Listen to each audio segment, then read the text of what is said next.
Hello friends, मैं खुशहाल आप सभी का बहुत बहुत स्वागत करता हूं हमारे यूट्यूब चैनल एयर स्टडी पे। आज की हमारी डिक्टेशन है प्रोग्रेसिव मैगज़ीन अप्रैल 2024 से exercise number 16। Get ready, start. Madam, there was also a reference to unemployment, which I agree is a very serious problem which requires serious attention. Our government has certainly given it the desired attention and taken up those programs which have helped in generating employment both in the rural areas and in the urban areas. According to my friend, the number of unemployed is increasing. Maybe compared to 1947 and now, yes, but he not forgot that the India of 2000 is not the India of 1947. The face of India has changed. The face of our rural India has changed.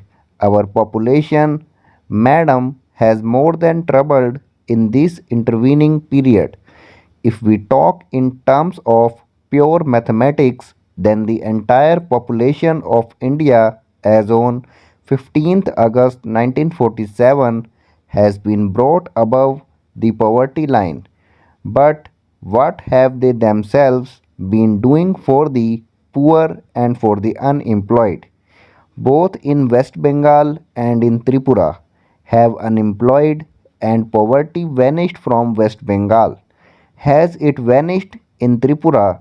In the case of West Bengal, it is the one state in India where the economy has been most mismanaged, where employment is given not keeping in view the deserving nature of a case, not keeping in view the social and economic plight of an individual, but whether he holds the red card of the CPIM or not.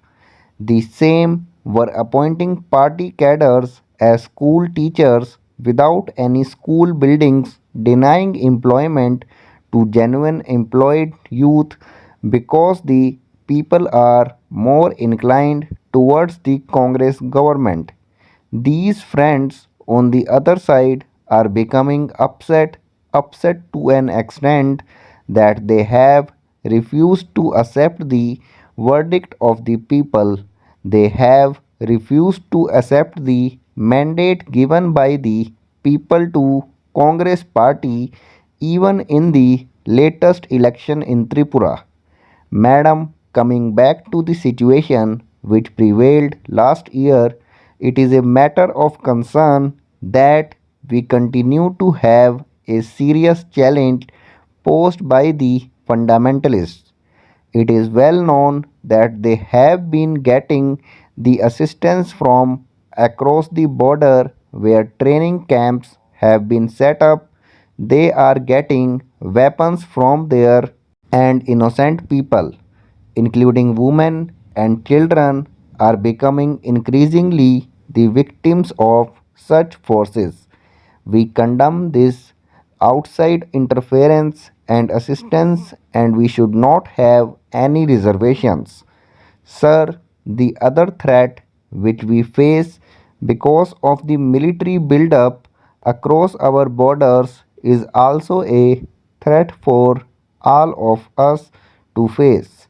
While I will dwell on it later, what I find is that friends on the other side sometimes ignore or refuse to accept that it is equally their responsibility to be one with the government on these issues, those issues which concern all of us as a nation.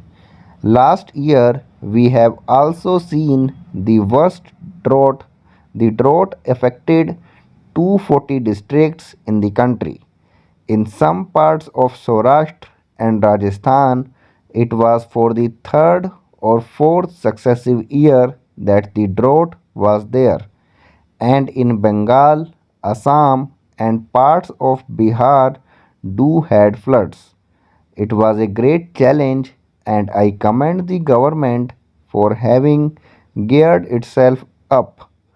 The government did not for a moment shy away from its responsibilities in spite of the enormity of the challenge. The situation was met effectively. We all know with what promptness the central teams were dispatched to all the affected states to assess the damage or the loss. Timely assistance was provided to the people, particularly to the farmers. The public distribution system was strengthened. Water was made available. Essential commodities were made available, and there was no panic.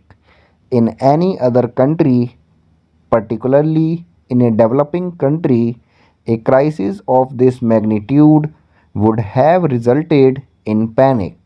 But here we commend the government for having weathered the storm, and in addition to that, for the alertness with which the counter fiscal measures have been taken and financial discipline introduced in the country to check the inflationary trend. I will not go into details about the economic achievements which have been mentioned in detail by my esteemed colleague. But may I say that this challenge of drought is certainly not over. We must never be complacent. We have to invoke the latest technology to unearth our hidden ground water resources. We have to ensure adequate growth in production of fodder and also strengthen our public distribution system. I have no doubt that the government, which has demonstrated clearly its abilities and its determination, will be able to do it. I may briefly mention about some of the very significant achievements during 1988. In spite of all challenges, we accept an industrial growth of 8 to 9%. This is commendable, and I hope our friends on the other side, though they oppose this motion, will not disagree with something which is so visible and clear. Thanks for watching this video.